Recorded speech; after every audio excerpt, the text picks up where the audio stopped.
It's gone right into summer. It is hot. It's in the mid 80s.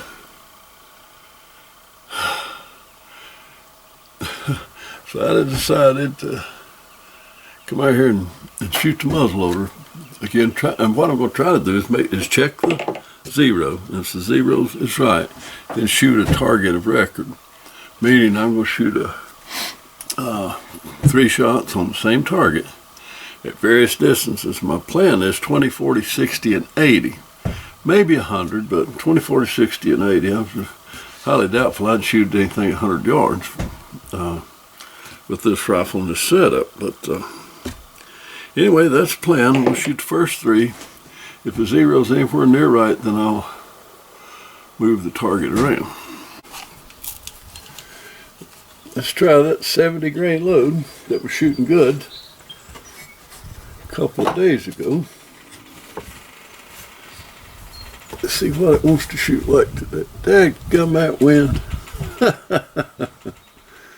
Heavens to Betsy.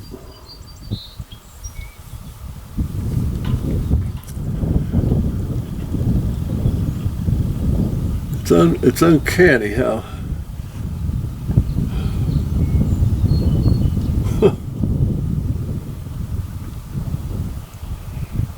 every time for the past umpteen months that I've come out here to shoot, it'll be calm till I get ready to shoot. Here comes the wind. Unbelievable.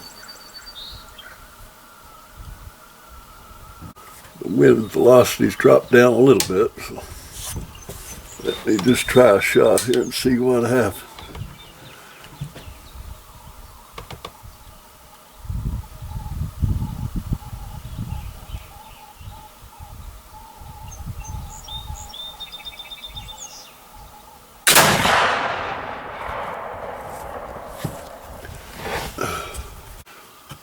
Well, I looked through the spot and scope. That one's just about that low at 60 yards, but windage look good.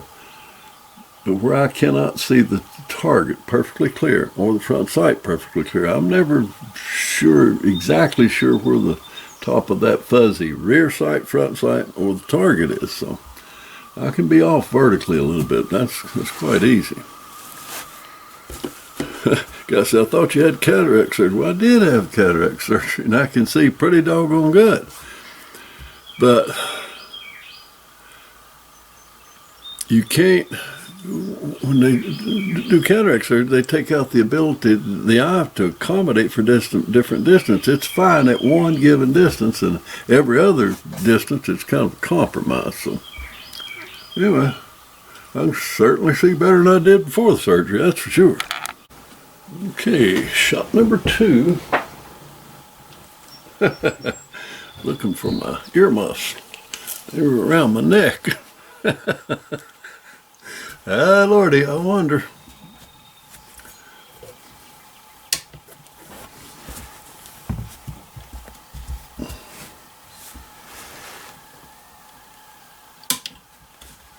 All right, shot number 2.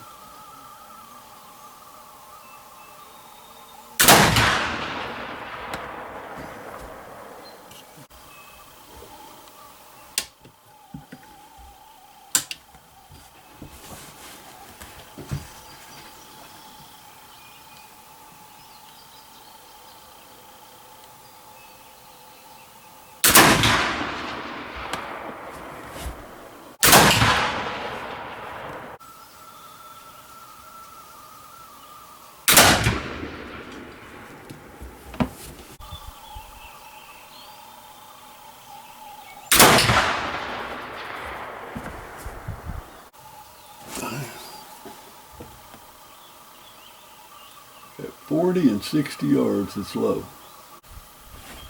They definitely need to come up, so file that front sight down a little bit. Don't know what you're tracking. That paper out there don't lie. That's all there is to it.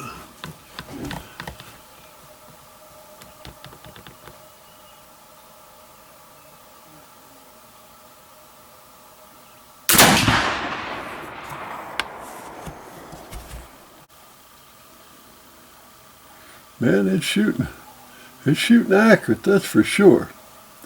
Ever so slightly to the right. I gotta go left. Just a hair.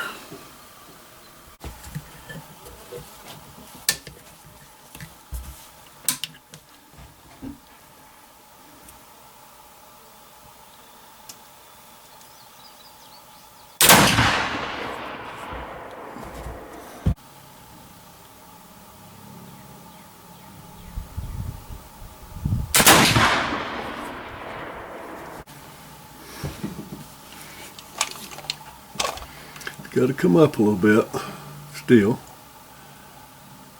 and a tiny little bit to the left.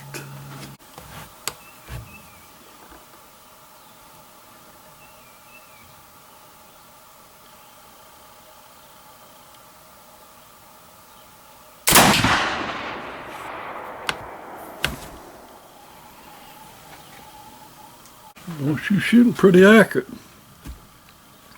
Just not exactly where I want them. They're going to go a little bit further left and a bit up.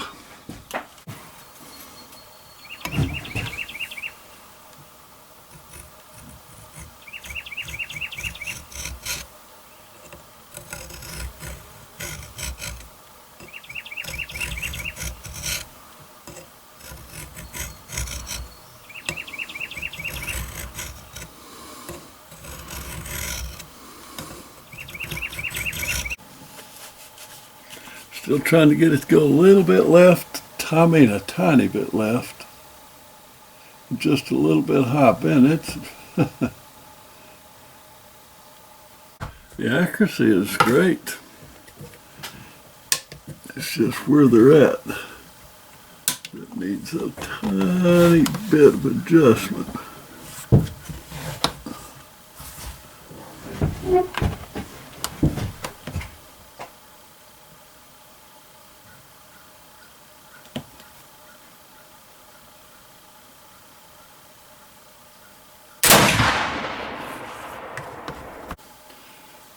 That one shot is perfect. It's perfect as far as windage goes.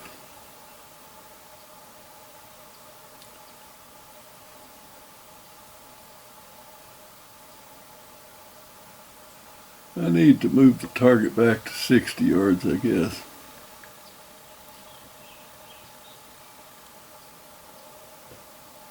Now, need to shoot one more time, see where it's at 40.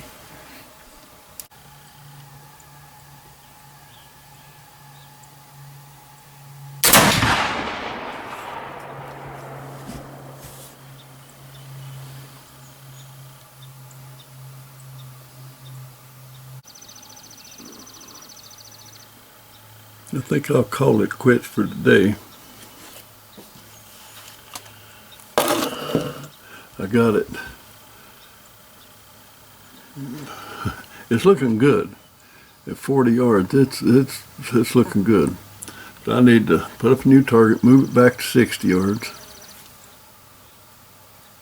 and go from there. So I think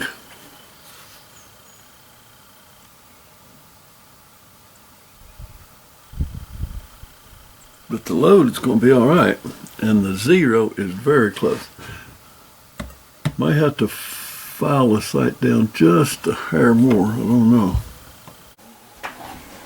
Okay, I'm going this time.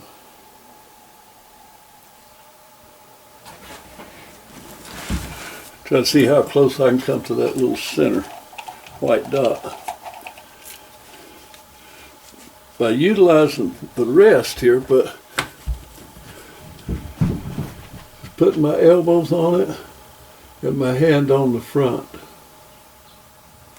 Let me see if I can even come close to that.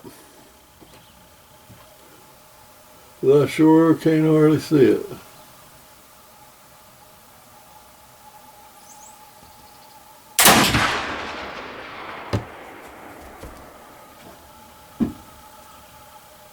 Oh my.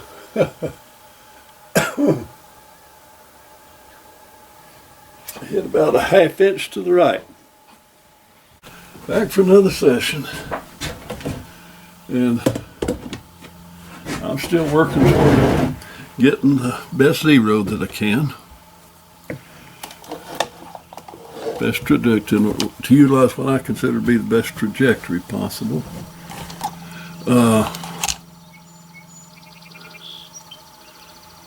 And then I will be shooting for a targeted record at 20, 40, 60, and 80 yards. Maybe even 100, I don't know, we'll see. But at least I'm not likely to shoot at a deer 100 yards away, but most shots around here are going to be in the 40 to 60 yard range. So that's what I'm really interested in, out to 60 yards.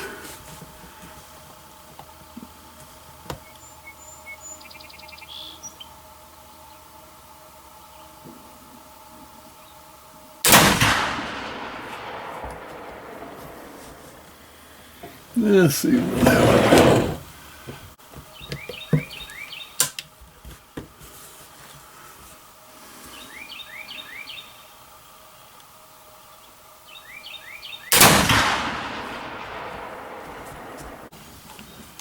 First shot at 80 yards.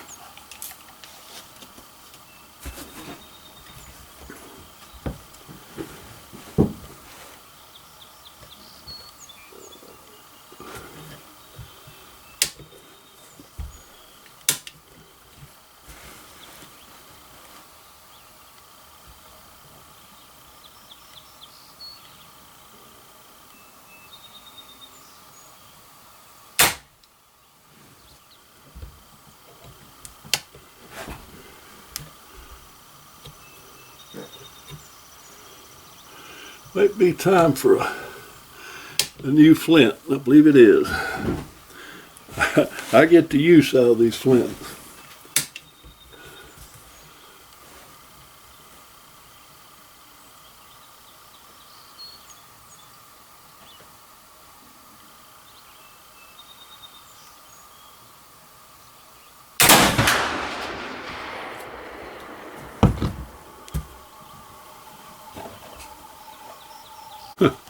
This will be kind of interesting.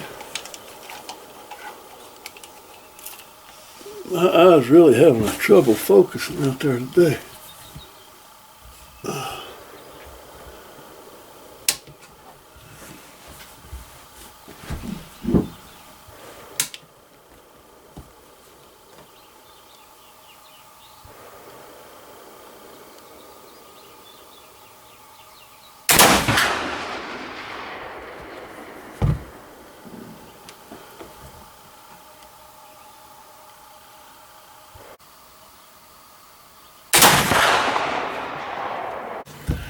Now, I would have to call this being really optimistic. I've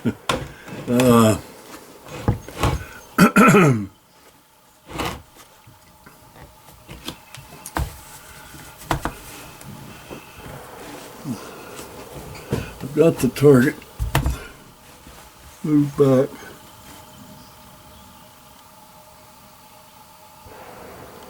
to 100 yards.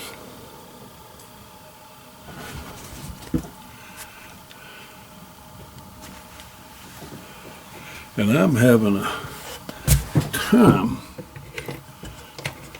with my vision today. Being having 80-year-old eyes has its disadvantage. But I see better now than I was, that's for sure. Before I had cataract surgery. Lord mercy. I was really having time then. But, and one viewer said, I thought you had cataracts. Well, I did. But that don't mean you see like you did when you was a teenager, for heaven's sake. When I was younger, up until I was actually almost 60 years old, well, in my 50s, I had 20/10 vision. That's twice as good as so-called normal 20/20 vision. And during most of that time, unfortunately, I used scopes on darn near everything, not on my muzzleloaders, but I used it on darn near everything. When I could see good, I didn't appreciate it enough, and I used scopes. Now that I want to use iron sights and all that kind of stuff, I just can't see them. So my advice is, if you're young enough to have good vision, use those iron sights and enjoy them while you can. Because the day will come. Day will come when you can't see them and you wish you did.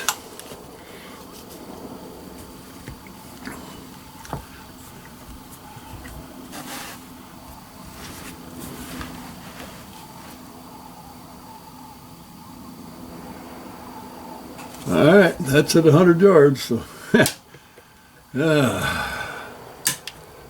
quite blurred. So let's see if we even hit the target.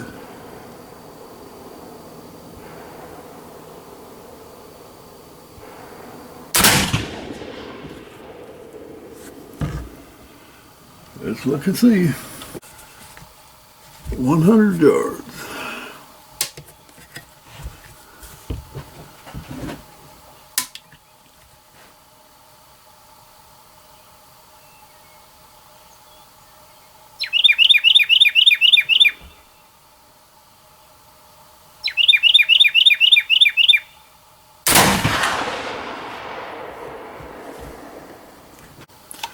And I'm going to try one more shot at 100 yards without glasses, without any glasses at all, which means I won't be able to see the front sight anywhere near as clear as I could, but I'll see the target just a little bit clearer.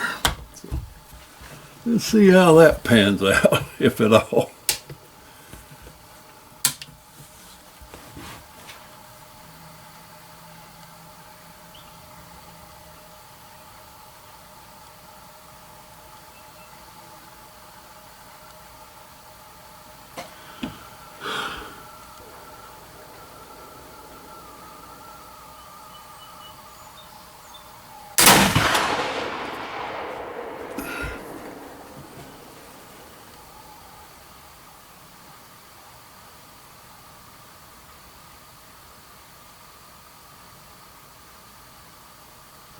Nope.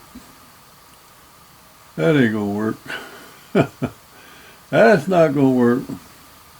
Still shooting for a target record. This will be first shot at 40 yards. That around this part of the country is a very common, typical shot around here.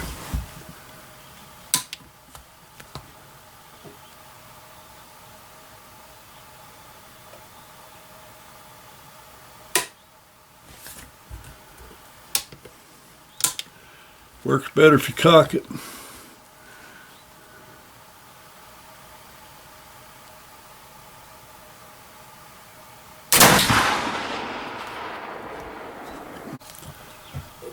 Shot number 2, 40 yards.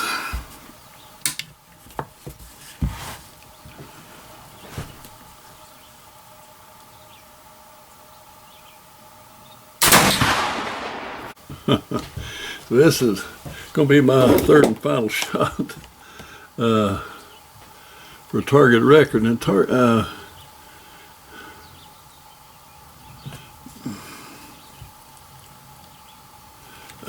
I think I moved I tried to move the sights, and I think they moved just a tiny little bit. Cause I mean, it is so, the windage is so close to being perfect, but my brother and I have never learned to leave well enough alone. It might be good enough, but we never leave it there. We got to always try to get it perfect. So sometimes that's a bad mistake.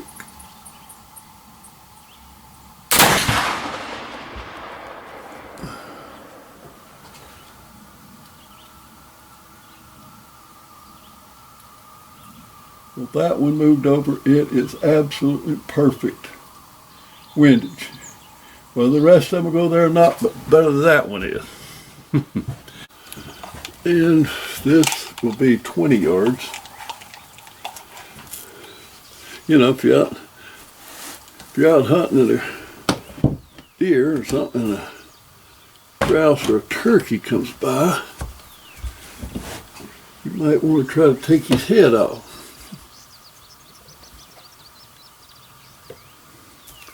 That's what this is all about.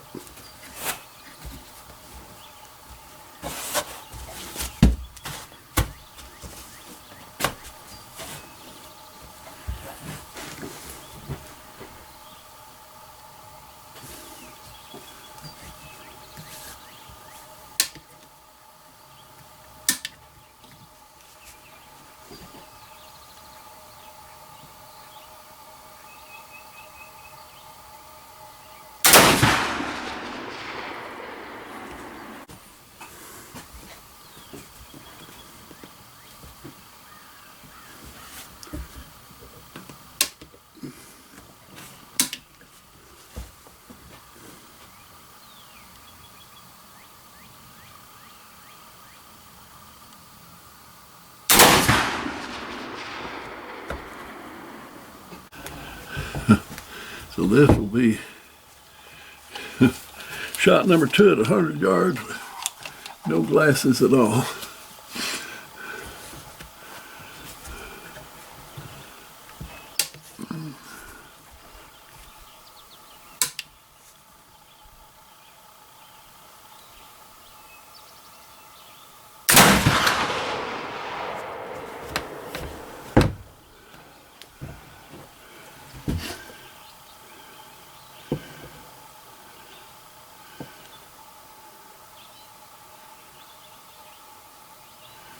That one was dead on.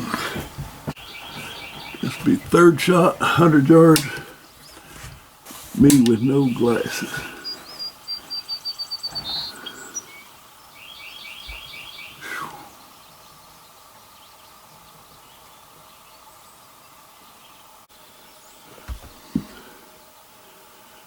I don't know what's the matter with this camera, but I've tried to get 2 shots on the camera, and it when I look up, the shut off. Yep, the battery.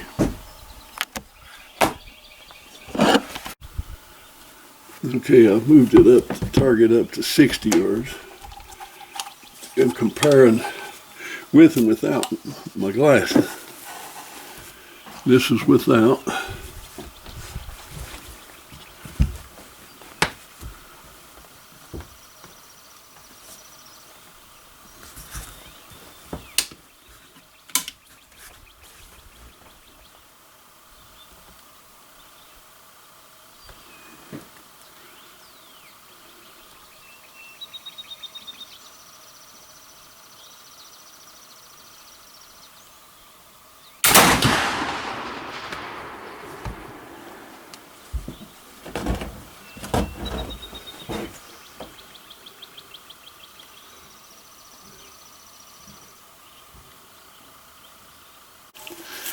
Shot number 2, 60 yards without my glasses.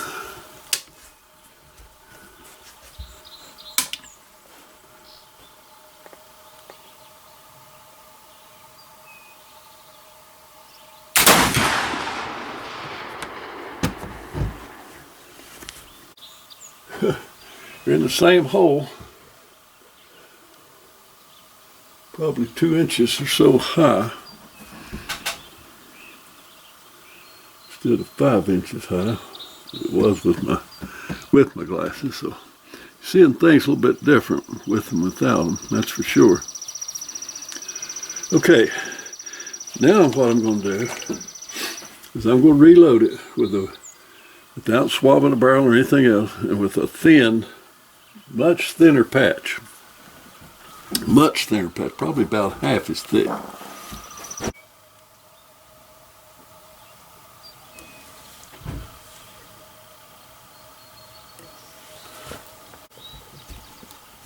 All right, this shot is going to be with a patch half as thick. The patches I've been using are right at 20 thousandths. This one's 10 thousandths. But it's loaded with no over the powder wad at all, and a very thin patch. So this would replicate a quick reload under hunting conditions. You shot a deer, it ran off, and you need to trail it down, you get you a quick reload. So that's what this is. Replicating, let's see if it has what kind of accuracy it has or don't have. A very, very thin patch.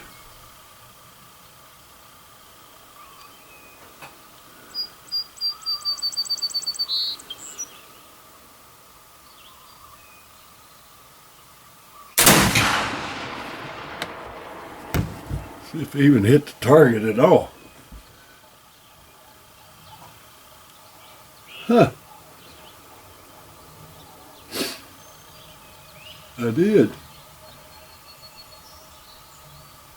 Instead of being about 2 or so inches high, it's an inch or more low. But I need to shoot at least one more to check it for accuracy. But that's amazing. This will be shot number 2 with that very thin, easy to load patch. See where it goes.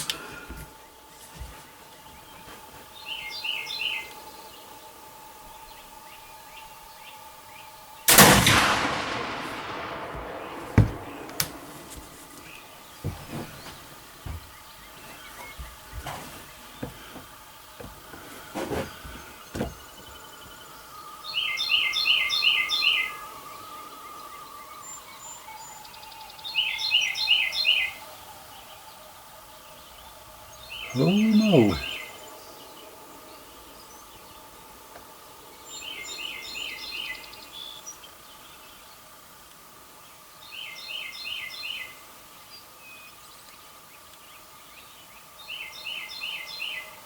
Huh. That's incredible.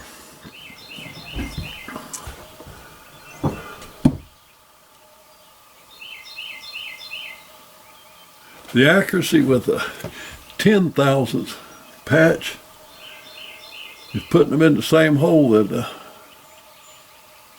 20 thousandth patch did. That's only a few shots. It's going to take a little more experiment. Shot number 3 with a very thin patch.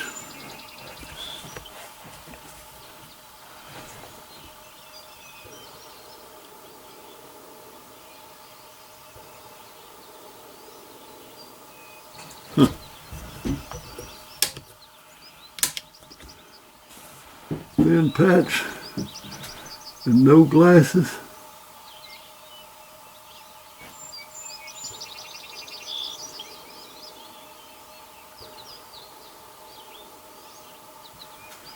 Whew.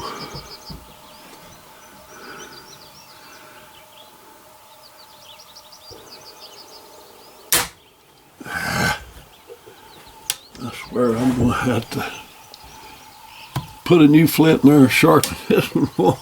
Yeah, try sharpening this one first. But I do get the life out of a flint, and on the target range it doesn't matter. If I go on hunting, I make sure I got a good fresh flint in there.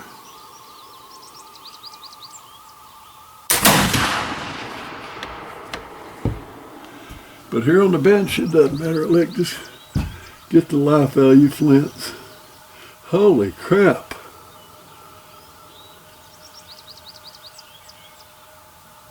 That's amazing. Positively amazing. Huh. What are we doing?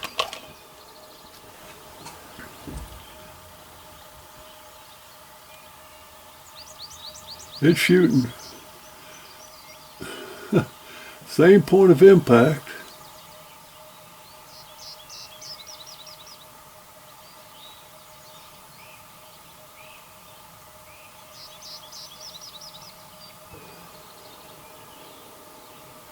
And actually a little bit more accurate than the tight patch.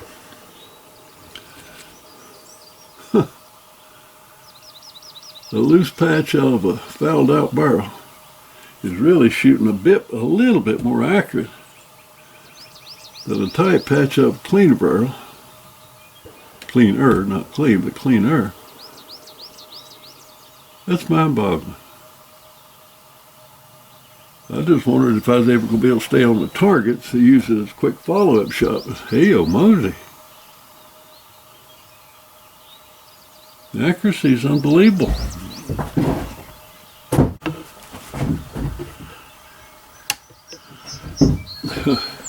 One thing that I have done under these lighting conditions, I have blackened my front sight and my rear sight. Front sight is silver, which works good under all kinds of conditions, you know, darker conditions and stuff. But out here, I'm shooting at a black target with a white background. And so that black flat top sight shows up really good on the target. So that's one thing, no doubt, that's helping, but the accuracy, but it may be an able to see it, but I am absolutely astonished at the accuracy of this thing. With that loose patch. It don't fall down the barrel, but by God, you can push it down with no sweat whatsoever. I am going to have to do something about that. About that flint.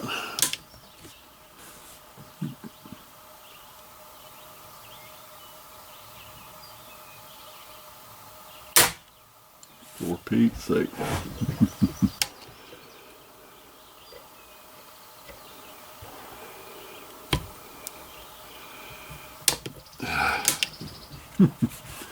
Yeah. Yeah, it looks like I'm going to have to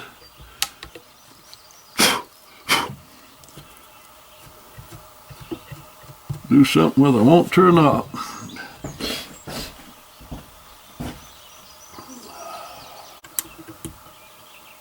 Plug that bin hole. It might be worn down too far to sharpen, but we're going to try it here.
Let's see what it does this time.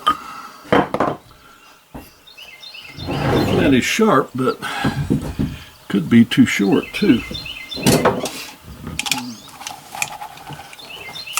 They could now be too short. No use in wasting flint. So.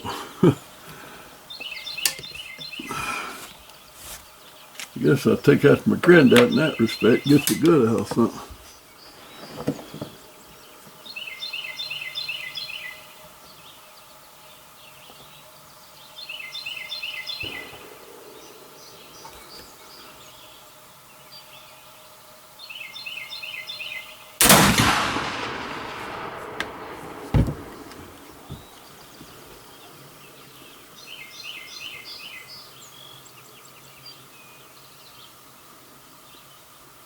I'm amazed.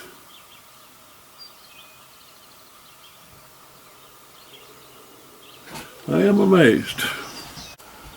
Okay, now put up a new target. And I'm going to use my glasses and silver sight. See if my results are about what they were yesterday. Let's see, you'd think they would be. But we shall see.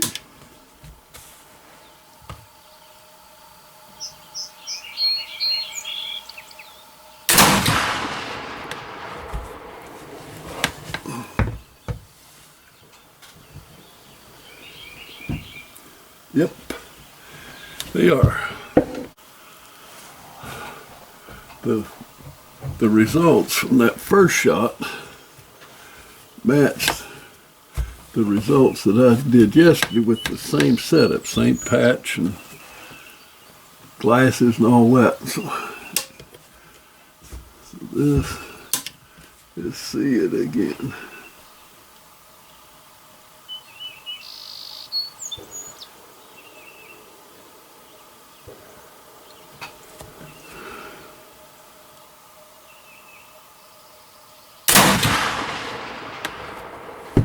Okay, shot number 3.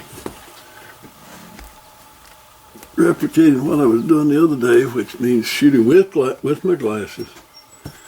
A tight patch.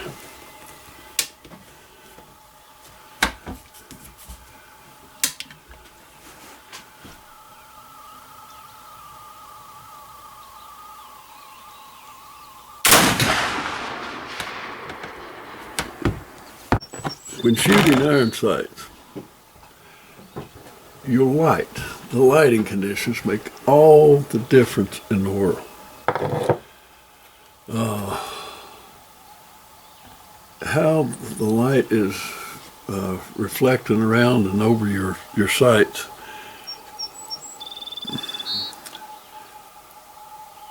Like this morning, it's flat light, and I had flat black sights on a stark black and white target. So I got a high contrast. That's good. But like if you've got brighter conditions and shooting like I was shooting a German silver sight, a nickel silver sight, and a little bit brighter light glaring on it will give you entirely different groups and entirely different points of impact. So take all those, and without glasses, throw that in too. But when using iron sights, and particularly shooting a game, and something with a trajectory as curved as a round ball muzzleloader is, endeavor to get as close as you can. Because if you're in good and close, then any variance from what you shot on the bench to what you're doing in the field conditions will be minimalized.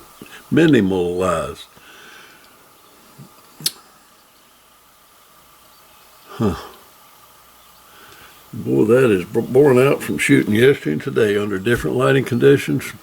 or day before yesterday, actually, not yesterday, day before yesterday. The lighting conditions are entirely different, and your point of impact and your group size vary a tiny little bit, a little bit according to that.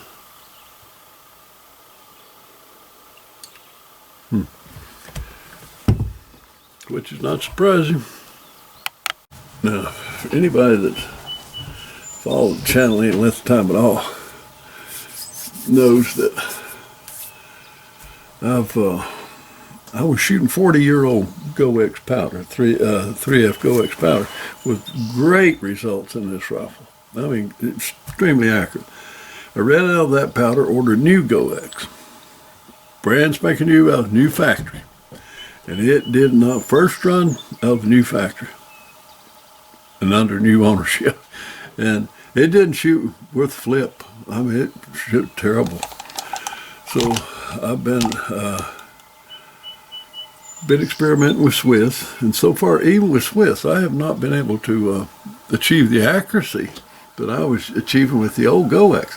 And under the old GoX, it liked well, not hot loads, but heavy loads, 120 grains. So I did come by, not 40-year-old powder, but I did come by a pound of 8-year-old powder. So that's what I've got in here now. I'm going to experiment a little bit with this 8-year-old powder and see how it stacks up with that new GoX. So this one might be kind of interesting. See what's going to happen here. This is 8-year-old GoX. Let me see what else. All right, 1, 2, 3. All right. 8-year-old GoX with my glasses and with silver sights, kind of bright conditions.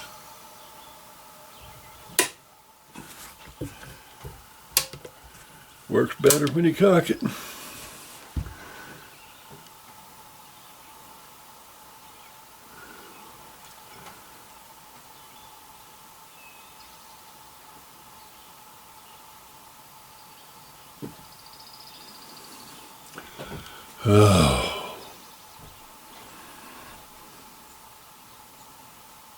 Oh, to have the vision that I had younger.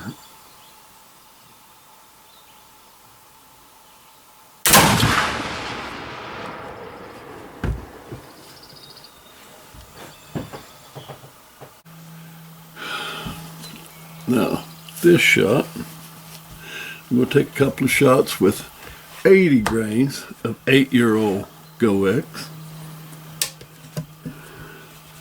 See where that goes.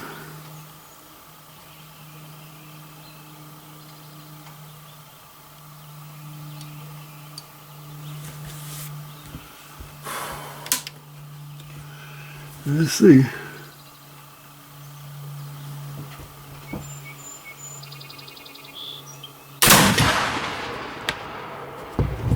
Rather interesting result, to say the least. This 8-year-old GoX seems to be quite accurate. Quite accurate. Much more so than the new GoX, but it's not going to do me a whole lot of good because I only got a pound of it to start with. But what I have found is I can use it for, I could use it as a honey load. It's shooting plenty accurate enough for that. Both 120 grains and 80 grains is shooting accurate.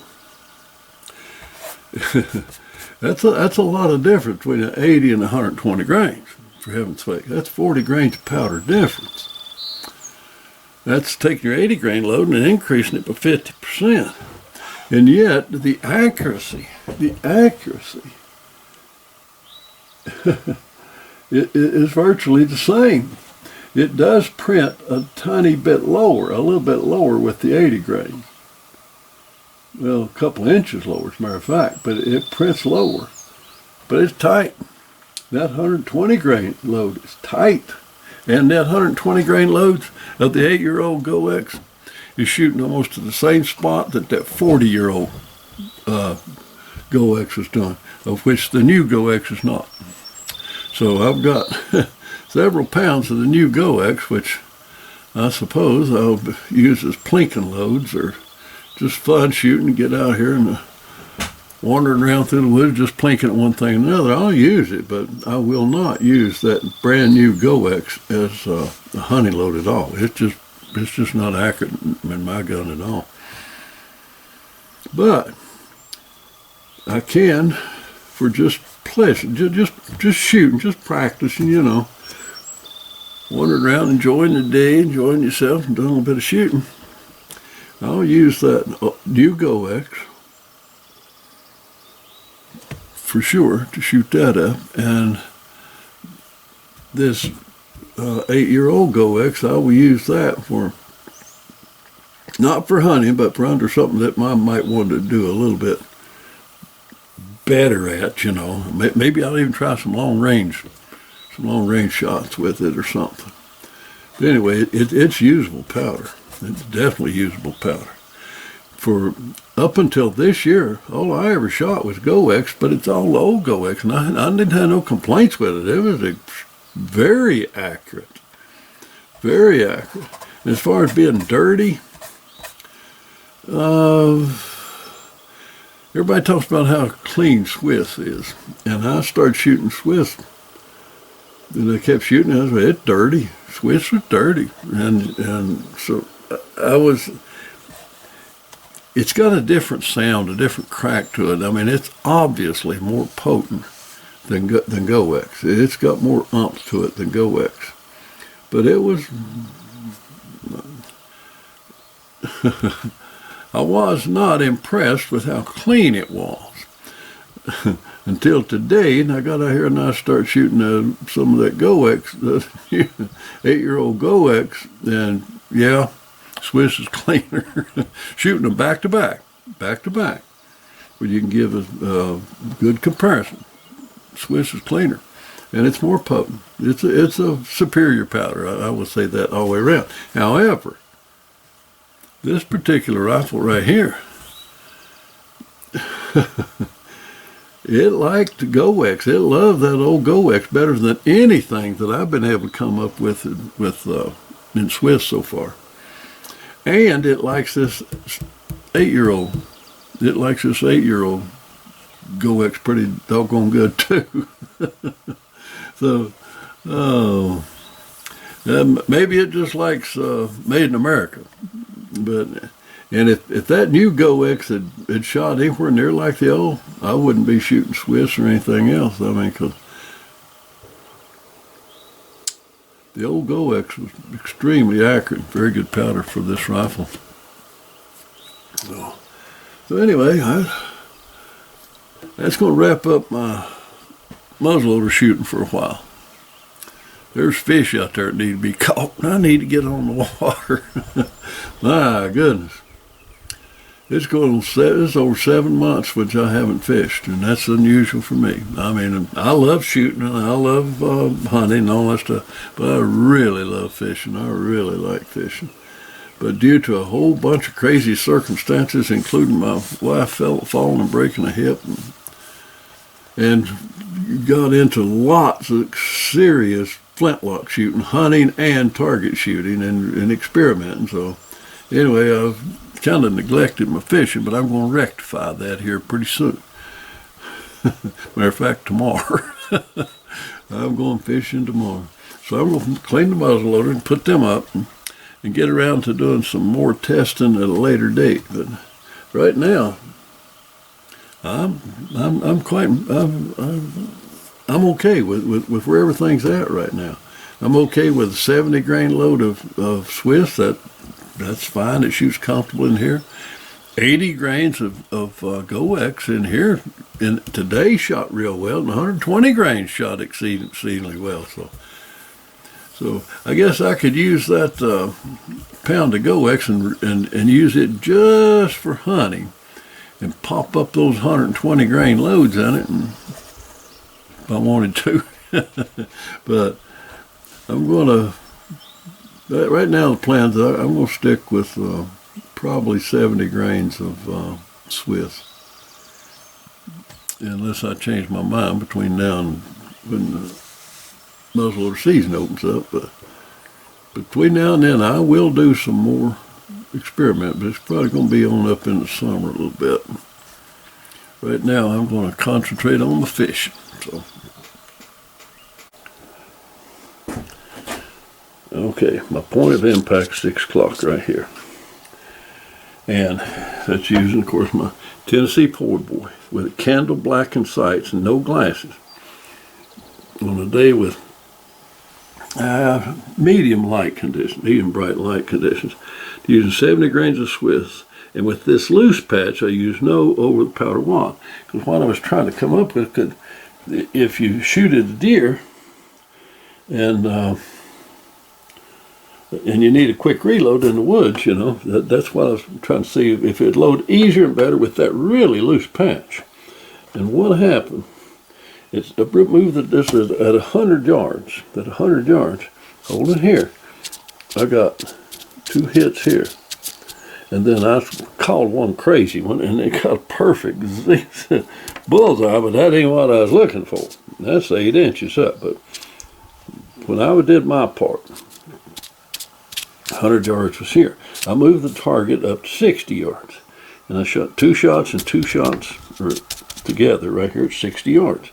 Then, this is using a tight patch, a 20 thousandths tight patch. Then I went and shot 4 shots with a really loose, but just 10 thousandths. I mean, it goes down the barrel easy. 2 shots right here. 2 shots. This is 2 shots at 60 yards with a tight patch. This is 2 shots at 60 yards with a very loose patch. Then the 3rd and 4th shots were here. Dirty barrel, loose. This was relatively clean. It was swabbing the barrel out between this one with just a dry patch running through the barrel, and then the next one, these 2. And then when it started to get dirtier, it opened up to here. But that 60 yards with a loose patch, 4 shots, I was amazed at the accuracy. My God, I thought it'd be all over the place, but it's not. It's extremely accurate. So I'm going to, did shoot to a different point of impact, shot a little lower, for who knows why ever what, but it did. But I'm going to do some more experimenting with those loose patches, because over the years,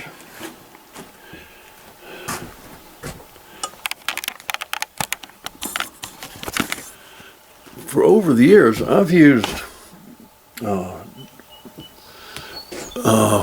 different patches that, without miking them, you know, they're, or even with miking, they're different thicknesses. And I've come up with basically the same results accuracy-wise with patches that's running, you know, 17, 18, 19, 20 thousandths. I can't see a difference in them. And so now I'm shooting patches that are 10, 15, and 20 thousandths. And with what experimenting I've done right now, I'll be honest with you, I don't see any difference in the accuracy.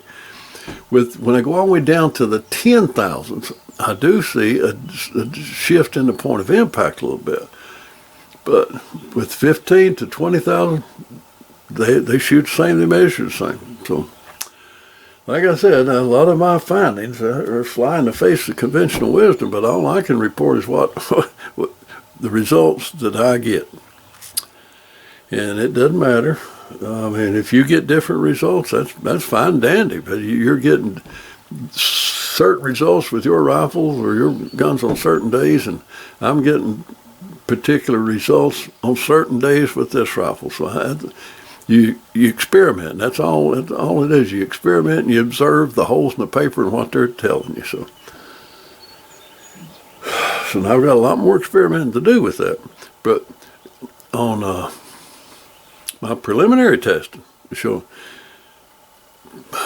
it makes you wonder why I have fussed about patch thickness so much all these years. And so far, I've found that from at 10,000ths difference in patching. The only difference I've seen is a slight point of impact difference. That's all. Accuracy-wise, I have not seen it. There's one, the 10,000ths patch, smaller. The 10,000ths patch was shot 2 holes with the equally clean barrel. 2 holes touching at 60 yards, a tight patch. 2 holes touching at 60 yards. One's 10,000, one's 20,000. Bears more experimenting when you think. Talk soon. An interesting thing is, 2 days ago when I was shooting under different lighting conditions and with a silver sight, a nickel silver sight with the light flaring off of it in different ways, I got these results. The accuracy's okay. It's not phenomenal, but it was great. It was okay because that light flaring off your sights can give you, you're not really sure exactly where you're aiming all the time, particularly with my eyesight and with my glasses on. Silver sight. So say it's 60 yards. 60 yards today, no glasses, I'm getting about a little over 2 inch, 2.5 inch, 2.5 inch rise at 60 yards. And this was with blackened sights on a stark white background and a stark black aiming point here with those flat top black sights. I'm shooting a little lower because I'm getting a little bit more precise aim. And with those nickel sights, you're shooting a little higher. A lot of times with those bright sights, you'll shoot lower. But under the conditions that I was shooting 2 days ago, I actually wound up shooting higher. At 60 yards, I was 5 inches up. Almost twice what today I'm shooting about right in here. 2 days ago, I was shooting up here with nickel sights, shooting right in here with black sights. So your lighting conditions and the way you see your sights makes all the difference in the world. But up to 80 yards, it really doesn't matter whether I've got glasses or not. I'm going to get the deer, and I really prefer to shoot without them when I can see the sights okay. There are times that the light conditions so low that I really do need to be able to see my front sight a little better, so I'll use the glasses. But generally speaking, I won't use them. The results are quite interesting.